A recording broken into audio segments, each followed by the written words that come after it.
కాదు జగన్ గారు తండ్రి గారు వారసత్వాన్ని కొనసాగిస్తున్నారు.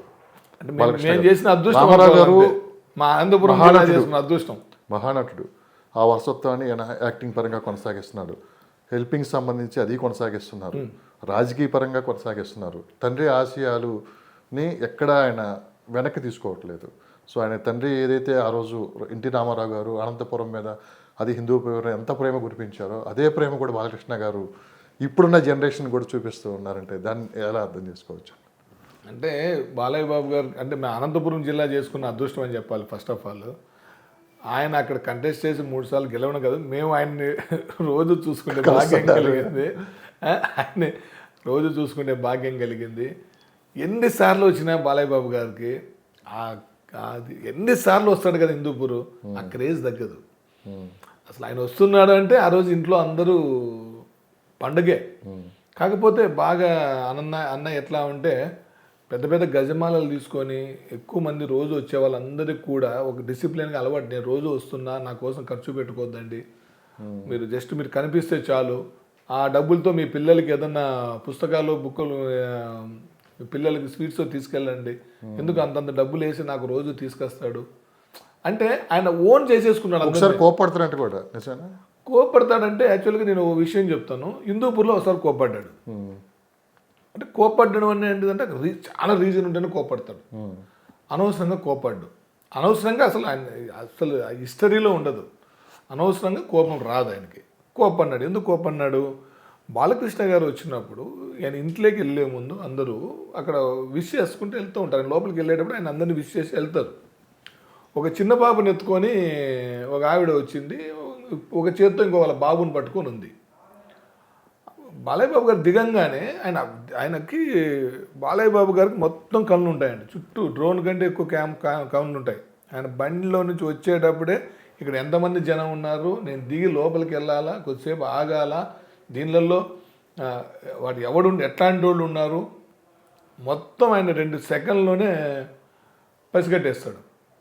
దిగంగానే ఆయనకు అర్థమైంది, ఇక్కడ చిన్న పాపతో ఉన్నా అంటే విపరీతంగా తోసేటప్పుడు కూడా ఒక వాంటెడ్గా ఆమెను తోసాడు అనమాట. ఒక లేడీని తోసి ముందుకు రావడానికి ట్రై చేశాడు. కావాలని నెట్టాడు. నెట్టినప్పుడు తన చేతిలో ఉండే బిడ్డ కిందకి జారిపోయి ఈ బిడ్డ పక్కకు పోతా ఉంది. ఓకే. ఈ కిందకి జారిపోయి పడితే ఆ జనం ఒక్కసారిగా తొక్కిసినట్టు ఆ పిల్లోడి మీద దగ్గర ఎవరైనా పడతారేమో అని, నేను కూడా ఉన్నా అక్కడే, పడతారేమో అని బాలకృష్ణ గారు వెంటనే ఒక అలా మూమెంట్ ఇచ్చేసరికి ఎక్కడో అక్కడ ఆగిపోయారు. లేకపోతే ఏదో ఒకటి జరిగేది. అంటే అంటే ఆడ ఒక ప్రాణాన్ని, పిల్లల్ని, లేడీస్కి రక్షణగా నిలబడి అనేది ఎవడు చెప్పట్లే. నెగిటివ్ వెంటనే కోపడ్డాడు అని చెప్పేసి వేసేసారు. లైవ్లో మీరున్నారా? లైవ్లో నేనున్నా, అందుకే నేను చెప్పగలుగుతున్నా. మేము అది చూసి చెప్పగలుగుతున్నాం. అదే ఇప్పుడు వాళ్ళు చేసిన తప్పు అని కూడా మళ్ళీ వాళ్ళు వీడియో బయట కూడా ఇచ్చారు. అరే మీరంతా ట్రోల్స్ చేస్తున్నారు, అది నాదే తప్పు, నేను ఎక్కువ మంది తోయడంతో నేను ఇంకా విధిలేని పరిస్థితుల్లో మీదకి వచ్చాను. కానీ బాలయ్య బాబు ఎప్పుడు అనవసరంగా ఆయన కోప్పడితే కథ వేరు ఉంటుంది. ఎందుకంటే చాలా సందర్భాల్లో కూడా ఒకరిద్దరు బాలకృష్ణ అని ఎవరన్నా రాజకీయ పార్టీలు కక్ష కట్టుకొని ఏమీ ఉండదు, వాళ్ళ పార్టీ దగ్గర మెప్పు పొందే దానికోసం 1-2 మాటలు అంటారు. అప్పుడు బాలకృష్ణ గారు స్పందించాలని గోల చేస్తూ ఉంటారు కొంతమంది. అప్పుడు నేనైతే ఖండిస్తాను. వాడు ఆ పక్క ఎంత పెద్దోడైనా బాలయ్య బాబుని అంటే మటుకు నేను ఖండిస్తాను. నేనంటే ఏమి, మా ఫ్యాన్స్, వరల్డ్ వైడ్ ఉండే ఫ్యాన్స్, ఇక నేను అంటే నేను ఒక్కనే కాదు, ఇక్కడ మా బాలయ్య బాబు ఫ్యాన్స్ ఎవడు తట్టుకోలేడు, ఖండిస్తాం. అది బాలయ్య బాబు గారు తెలుసు. అదే బాలయ్య బాబు గారు ఖండిస్తే మా అందరం రెచ్చిపోతాం. ఎవడైతే అన్నాడో వానికి ఎక్కడ రోడ్డు మీద తిరగనీయం, ఒక అగ్నిగుండం అవుతుంది స్టేటు. అభిమానులు రెచ్చగొట్టకూడదు. చిన్న విషయాన్ని ఎందుకు అనవసరంగా మా ఫ్యాన్స్ని ఇబ్బంది పెట్టి రెచ్చగొడితే వాడి ఫ్యాన్స్ తీసుకునే నిర్ణయాలకు వాడు బలి అయిపోతే వ్యవస్థ దెబ్బతింటుంది. ఇంత పెద్ద సిచ్యువేషన్ ఎప్పుడైనా జరిగిందా? ఎప్పుడైనా ఎట్లా జరిగినప్పుడు ఈయన సముదాయించే ప్రయత్నం చేశారా బాలకృష్ణ? ఆయనకి అనిపించాల్సి వస్తే అన్నాడు అంటే ఎవరిని వదిలేదులే. బట్ ఆయన వరకు మేము రానిం, మమ్మల్ని దాటే వరకు ఆయన వరకు వెళ్ళాలి. ఇంతవరకు రానిలేదు. ఒకటి 2 సార్లు వచ్చిన వాళ్ళకి బాలయ్య బాబు ఫ్యాన్స్ అత్తయ్యందు తెలిసింది, నోర్లు కుట్లు వేసుకున్నారు. కాదు జగన్ గారు, ఈ లేడీ ఫ్యాన్ ఫాలోయింగ్ ఏందండి ఇప్పుడు ఎక్కడ చూసినా కానీ జై బాలయ్య అని చెప్పి ఆ టీషర్ట్లు కానీ ఎక్కడ యూఎస్ పోయినా యూకే పోయినా ఎక్కడ పోయినా కానీ ఇప్పుడు ఒకే స్లోగన్ వినపడుతుంది. That is pure heart. Balayya Babu pure heart. ఆయన బాలకృష్ణుడు కదా, ఆయనకి లేడీ ఫ్యానే కదండి. చిన్న చిన్న అందరూ అంటే ప్రత్యేకించి ఈ మధ్య సోషల్ మీడియా ఇదైపోయిన తర్వాత అందరూ బయటకు వస్తున్నారు ఇప్పుడు. అంటే ఒక గవర్నమెంట్ ఆఫీస్కి వెళ్ళు, చిన్న బాలయ్య టాపిక్ ఎత్తు, డిస్కషన్ పెద్ద పక్కన పెట్టేసి బాలయ్య బాబుతో మాట్లాడేసి ఆ ఫైల్లో ఏముంది కూడా చూసి సంతకం పెట్టి పంపిస్తాను నువ్వు బాలయ్య బాబు ఫ్యానా అని. అంటే బాలయ్య బాబు గురించి చెప్తా ఉంటే చెప్పుకునే వాళ్ళు ఎక్కువయ్యారు, అంటే ఆయన కనెక్షన్ అవుతున్నారు అనమాట. బాధైనా దట్టు లేడీస్ బాలయ్య బాబు చాలా కరెక్ట్గా ఉంటాడు అనమాట. లేడీస్ చాలా అవును, వాళ్ళు రెస్పెక్ట్ కానీ బ్లెస్ చేస్తాడు పిల్లల్ని. ఆయన చెయ్యి తాకితే వాని జన్మ ధన్యం. చాలామంది తెలీదు, ఆయన బాలయ్య బాబు దైవశక్తి, ఎన్నో మంత్రాలు పూజలు. ఏందండి షూటింగ్, బాలయ్య బాబుని షూటింగ్లో చూసే బాలయ్య నిజ జీవితంలో చూస్తే, సినిమాలో చూస్తే నాకు కంట్లో నీళ్ళు వస్తాయి. షూటింగ్లో ఇంత కష్టపడాలా ఆయన మా కోసం అనిపిస్తుంది. ఎన్ని ఫీట్స్ దుంకమంటే అన్ని ఫీట్స్ దుంకుతాడు. విత్ అఖండాలో అసలు చెప్పులే ఉండవు, మొత్తం రాళ్ళు రప్పలు కింద విపరీతంగా తొక్కితే చేతులు కాళ్ళు ఇంతలా వాసింటాయి. జనాల మీద పడినప్పుడు బాబుని ఇట్లా పట్టుకొని లాగుతుంటారు. బౌన్సర్స్ ఉండరు కదా అన్నయ్య. బాలయ్య ఒక ఆర్మీ కదా, ఆయన దగ్గర రాణించుకున్నంతసేపు రాణించుకుంటాడు. రాణించుకోకూడదు అనుకున్నప్పుడు ఒక సౌండ్ ఇచ్చాడంటే మొత్తం ఎక్కడెక్కడ మొత్తం క్లియరెన్స్ అయిపోవాల్సిందే.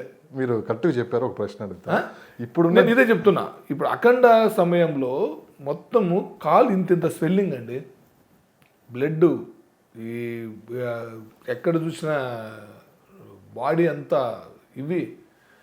అదే చెప్తా, మనకి దీంట్లో ఉంది కదా డైలాగ్, ఐరన్ మ్యాన్ అని. ఒక్క మనిషి అంత వర్క్ చేసేవాళ్ళు, అంత అవసరం లేదు కానీ చెయ్యాలని ఫ్యాన్స్ కోసం. అంతమంది ఫ్యాన్స్ మధ్యలోకి వెళ్ళేటప్పుడు బాలకృష్ణ గారు ఎటువంటి బౌన్సర్లను పెట్టుకోరు, గన్మెన్స్ కూడా పక్కన ఉంటారు. ఎప్పుడైనా మీరు ఆయన్ని అడగటం జరిగిందే అన్న ఇంతమంది ఫ్యాన్స్ వస్తారు? అడిగేంత సీన్ లేదు కానీ, అడిగేంత సీన్ లేదు. వాస్తవానికి ఎవరిని అడిగే పని లేదు. మేమున్నా కూడా ఉంటామంతే.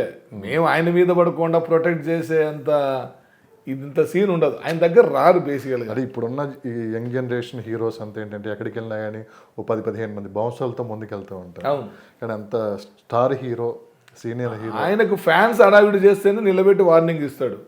ఏంటి నీ అడావిడి పక్కకు పో అంటాడు. ఆయనకు అడావిడి నచ్చదు.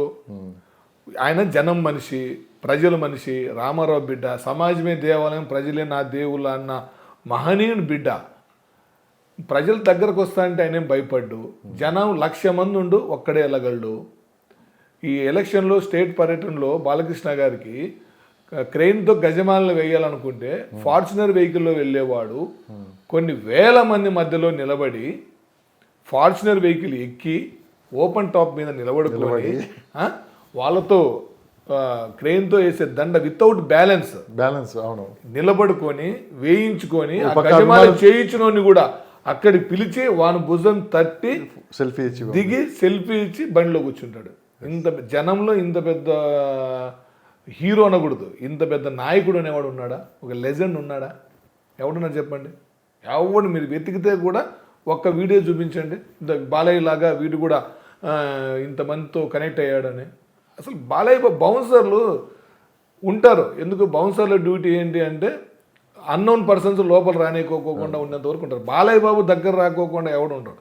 బాలయ్య బాబు కనిపిస్తానే ఒక శక్తి అటు ఊపుతూ ఉంటుంది. ఆయన దగ్గరికి ఎప్పుడెప్పుడు వెళ్ళాలా, చేకేయండి ఇవ్వాలని ఒకడు, ఆయన చెయ్యి తాకితే చాలని ఒకడు, కొడితే కూడా చాలరా స్వామి మాకు ఆయన చెయ్యి తాకితే. కానీ ఆయన తెలుసు ఎప్పుడు కంట్రోల్ చేయాలని కంట్రోల్ చేసుకుంటాడు. తప్పుకో అంటే అయిపోయా ఇంకెవ్వడు. ఎందుకు అంత ఎగ్జాంపుల్, స్టేట్ టూర్ ఎలక్షన్ జరుగుతూ ఉంది, ఎలక్షన్లోనే కావచ్చు, సినిమా షూటింగ్లోనే కావచ్చు, బాలకృష్ణ గారు పనుకునే గెస్ట్ హౌస్లో బాలకృష్ణ గారు ఒకరే ఉంటారు. రాత్రి అంతా ఒకడే పనుకుంటాడు. మళ్ళీ ఊరు జనం వేల మంది, పొద్దున్న షూటింగ్ వచ్చిన వాళ్ళు వేల మంది జనం ఉంటారు కదా. ఆడేదో లక్ష్మణ గీత గీసినట్లు దాన్ని దాటి ఎవడు రాడు. ఆయన నిద్ర లేస్తాడేమో, ఈ టైంలో లేచి వాకింగ్ చేస్తాడేమో, చూస్తాడేమో, ఆయన కంట్లో పడితే పొద్దున్న ఆయనతో కలిసే కూడా కాదు కదా. అంటే ఎవరు రారు.